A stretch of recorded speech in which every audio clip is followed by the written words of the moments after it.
Hello everyone, this is Joel with SB Reviews. So today we're going to be comparing the Eureka RapidClean Pro to this other Eureka cordless vacuum cleaner, to the Electrolux, and to the Shark PowerPro cordless vacuum cleaner. We're going to be covering all different features, testing out their suction capabilities to see if these are actually worth it. Alright, so first up we have the Eureka RapidClean.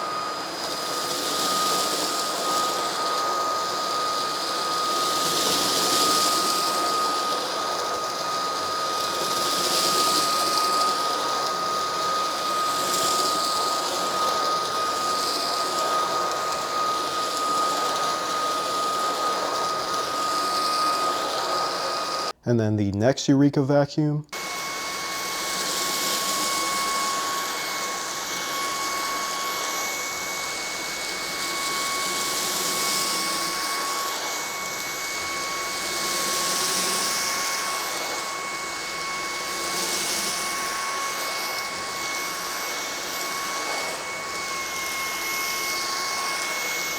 Next we have the Shark PowerPro.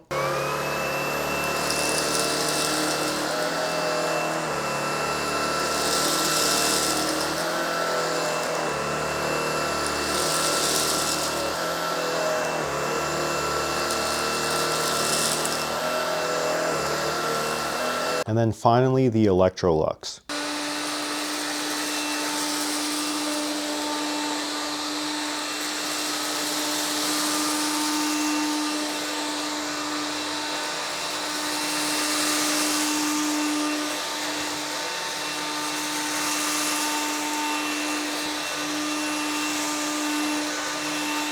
Okay, so all of these did a really good job of getting up the oatmeal, but let's also test it out on some heavier stuff.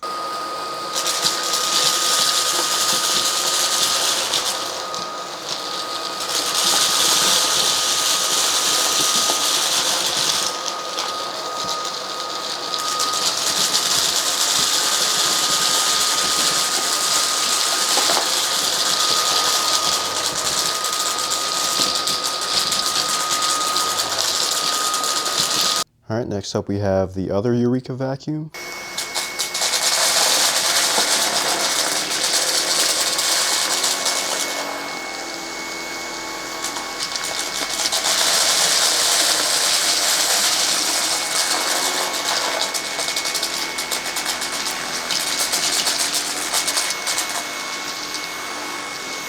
Next we got the Shark PowerPro.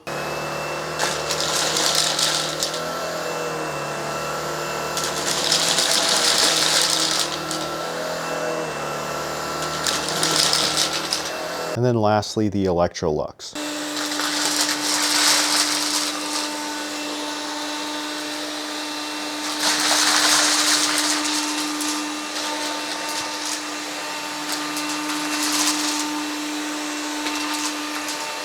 Okay, so from that test, it seems that the Shark PowerPro seems to be the most powerful, but then again, you also have to think about the cost. The PowerPro is like double of everything else, so it makes sense. Then I would say these two Eureka vacuum cleaners come in at second. I didn't really notice a big difference between the RapidClean Pro and the other Eureka vacuum. And then the Electrolux isn't too far off for the suction capabilities, but let's also compare the different features of these vacuums. Okay, so first of all, if we're going to talk about the Eureka RapidClean Pro, it actually has a couple of modes here. So if we turn it on, that is the first mode, and then it has the second mode. So it has two modes on it. You can see them there on the front. And then for this other Eureka vacuum cleaner, the modes are located on the back here. So all you have to do to turn it on, just press that. That is the first mode. Has a second mode. So this one actually has three modes, I believe. That is the highest mode.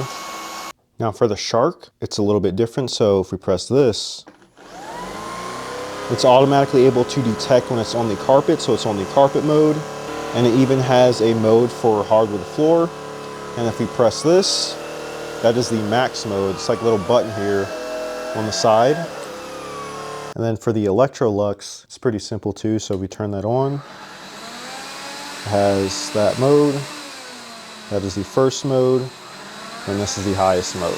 So it seems like most of these vacuum cleaners just have two suction speeds. Okay, so another very important thing that we need to talk about is the trash bin capacity. So on this Electrolux here, you can see that it's going to be able to go up to about around here. The Eureka, you would think it would be able to go up all the way here, but it actually has a max line here. If it goes anywhere above that, you might have some suction issues. Same thing with this other Eureka, the max line is about there, which I mean, it's not that big of a deal if you're getting up smaller messes like we just did, or you just have like a bunch of dust and crumbs that you're trying to pick up in your room. For the Shark PowerPro, it seems to have the biggest container. You can see here we have a max line right there. All right, so as far as adjustability for this Eureka here, this is basically all that you're getting. You can take this part off here, you can take the bottom part here, and they give you a couple of attachments. Next, for this other Eureka, it's almost the exact same. You know, you can take this part off here. Unfortunately, for all of these, you can't actually like extend or retract this tube here, but with that Eureka vacuum cleaner, you get the same exact attachments. And for the Shark PowerPro, like I said, it's the exact same. You can take this part off, you can take this front part off, and they give you these two attachments here. Now for the Electrolux, I actually lost the attachments to it, but I do remember that they weren't all that great. They're actually really small and hard to use. But the cool thing about this that makes it sort of unique is if you pop this off, you can see that you now have this handheld vacuum cleaner. That makes it useful, especially if you want to get into those smaller areas. The attachment that they do give you is like a extension of this. You can use this for steps, for your car, and once you're done, it just locks right back into place. Now looking at all of these side by side, you can notice that these first three here, the Eureka and the Electrolux, they actually have a really similar surface area of what it can cover. But if you look at the Shark PowerPro over there, you'll notice that there is a big difference. There's a lot more space for trash to get up into there. Each one of these also has a LED on the front, so that way you can see exactly what you're vacuuming up, especially in those darker spaces. But like I said, we do have to remind ourselves that the cost of the PowerPro is like double of everything else. And of course, every single one of these will come with a charger. And just like most cordless vacuum cleaners, it's gonna last anywhere from like 45 to maybe 90 minutes on a full battery. Now, of course, right outside the box, all of these are really easy to put together. Except the Electrolux, what I did notice here, you actually have to use this screw to assemble it, handle on, so it's kind of a pain. You know, I'd much rather have these other cordless vacuum cleaners where you can just lock it into place and get vacuuming. But if I had to come to a conclusion on which vacuum to get, I would definitely choose one of those Eureka vacuum cleaners there. But if you wanted something more heavy duty and can cover a larger surface area, the PowerPro. And then in last place, the Electrolux. I mean, all of these vacuum cleaners performed really well. I do think that all of them are worth it in their own sense. But if you want to get a good combination of suction power, maneuverability, all for what you can actually get it for, I think the Eureka vacuum cleaners take the cake.